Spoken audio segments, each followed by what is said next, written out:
Jérémy s'enfuit pour échapper à la police. Il a volé plusieurs gros lingots d'or à la banque. Il a 3 lingots dans les bras, chacun pesant 10 kg. En fait, il y a un moyen pour lui de s'en sortir. Il lui suffit de traverser un pont, mais voici le hic. Le pont ne peut supporter que 100 kg. Les 3 lingots d'or pèsent 30 kg, et Jérémy 80 kg. Comment peut-il traverser le pont sans se débarrasser des lingots?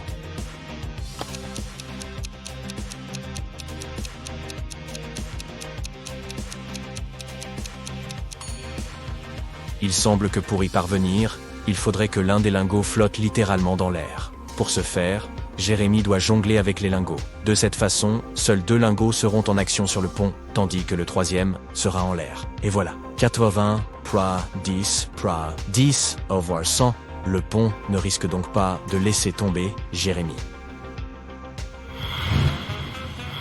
Tu joues au dodgeball avec 2 autres personnes, Arnie et Preston.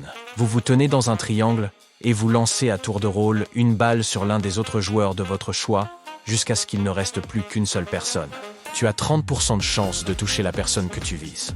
Arnie a 50% de chance et Preston 100% de chance. Oui, ce type ne rate jamais sa cible. Si tu touches quelqu'un, il est éliminé et n'a plus le droit de jouer. Si l'ordre dans lequel vous lancez la balle est toi, Arnie, puis Preston, que dois-tu faire pour avoir les meilleures chances de gagner ?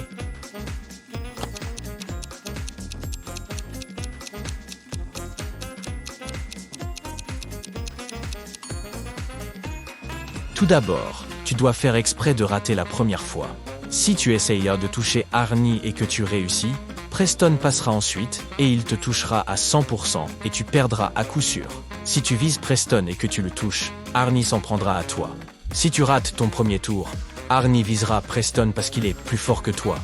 S'il le touche, il n'y a plus que toi et Arnie, mais c'est toi qui passes en premier. S'il le rate, Preston frappera Arnie, et il n'y aura plus que toi et Preston. Mais dans ce cas également, tu passes en premier. Il y a toujours 30% de chance, mais de cette façon, tu es en finale.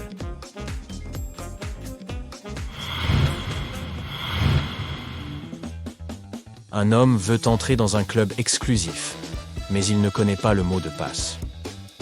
Un autre homme s'approche de la porte, et le portier dit 8, l'homme dit 4, et on le laisse entrer. Un autre homme s'approche. Le portier dit 6, l'homme dit 3, et on le laisse entrer.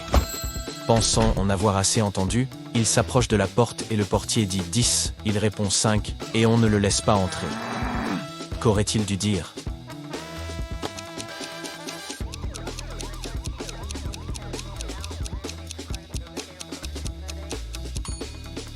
« 3. Il aurait dû dire combien de lettres il y avait dans le nombre qu'on lui a donné. Un voleur entre dans une boutique haut de gamme et effraie le vendeur, le forçant à ouvrir le coffre-fort. Le vendeur dit « Le code du coffre est différent chaque jour, et si vous essayez de me faire quoi que ce soit, vous n'obtiendrez jamais ce code. » Mais le voleur parvient à deviner le code tout seul. Comment a-t-il fait ?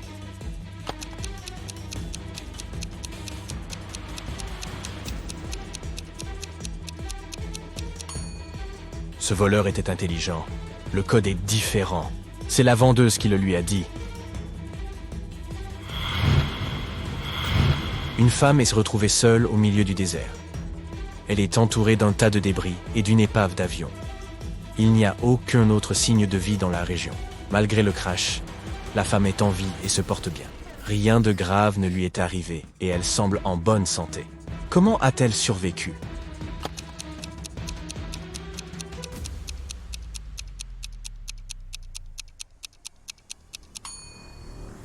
Regardez de plus près. La femme n'était pas dans l'avion quand il s'est écrasé. Elle a survécu en sautant de l'avion avec un parachute avant qu'il ne s'écrase.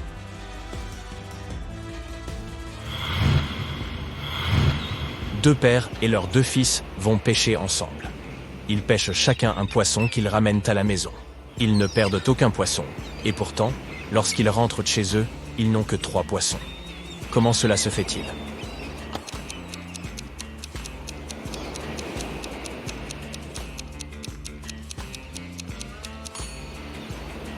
Il n'y a que 3 personnes. Un grand-père, son fils et son petit-fils.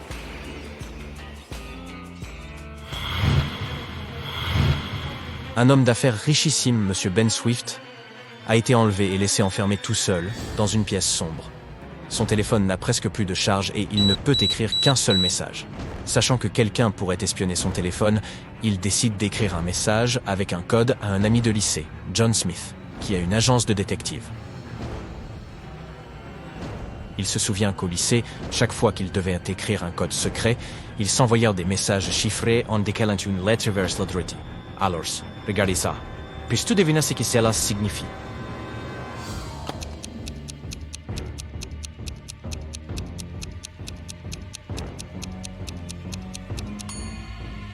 Ce n'est pas du charabia, le message est « C'était mon comptable ».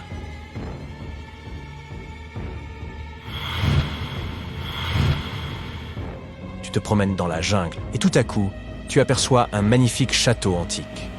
Tu y entres et tu vois ses habitants. Il est difficile de dire s'ils sont amicaux ou non, mais regarde, ils viennent de t'apporter des collations. Cependant, tu peux deviner à leur sourire que ces amuse-gueules doivent être un piège pour toi. Tu ne peux pas leur dire non et tu dois choisir quelque chose à manger. Tu as devant toi 4 muffins, plus appétissants les uns que les autres, et tu en as l'eau à la bouche. L'un des habitants, qui semble être leur chef, t'explique que le premier muffin contient du chou fermenté, que le deuxième grouille de fourmis vivantes, que le troisième contient de la boue à la place de la crème au chocolat, et que le quatrième contient des fruits d'aqué. Alors, pour quel dessert opteras-tu?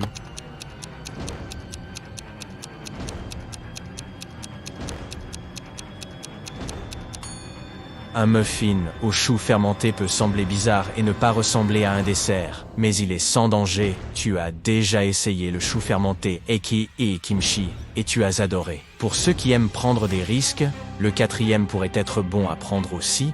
Le fruit de l'aki est délicieux lorsqu'il est bien cuit, mais tu n'étais pas sûr que les habitants avaient pris soin de bien le faire cuire.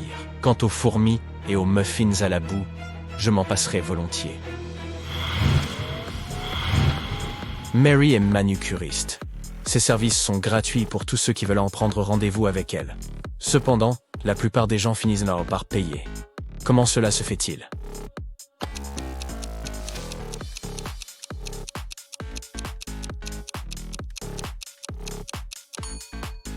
Mary ne fait qu'une seule main gratuitement. Ainsi, la plupart des personnes qui font appel à ses services finissent par payer le prix fort, car elles ne veulent plus pas avoir l'air bizarre avec des ongles faits sur une seule main.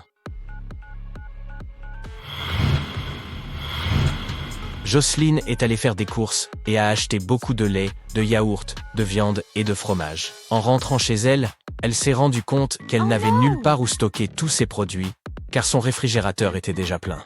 Comment peut-elle conserver toute la nourriture qu'elle a achetée?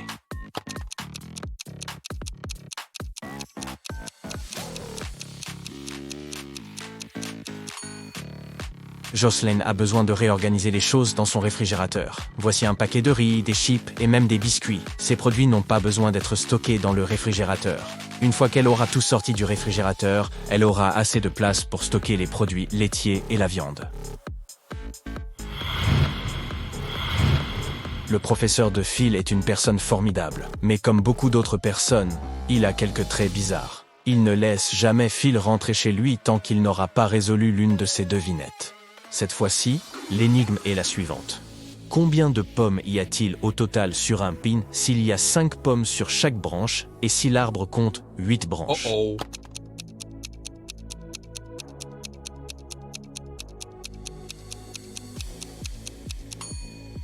Ok, celle-là était facile. Il n'y a pas de pommes sur un pain. Il y a des cones.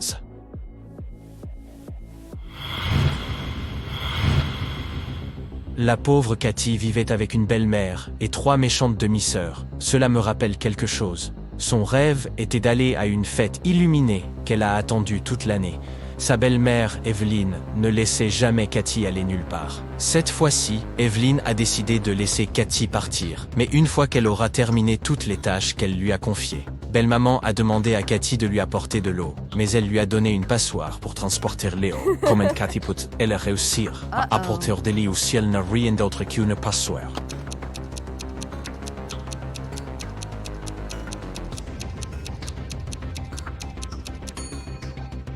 Cathy doit congeler de l'eau et mettre la glace dans la passoire. Il faut un certain temps pour qu'elle fonde. Mais quand Evelyne aura cette passoire pleine de glace, techniquement, elle aura une passoire pleine d'eau. Hé, sois sûr d'être de retour à minuit. Tu veux qu'on t'emmène ?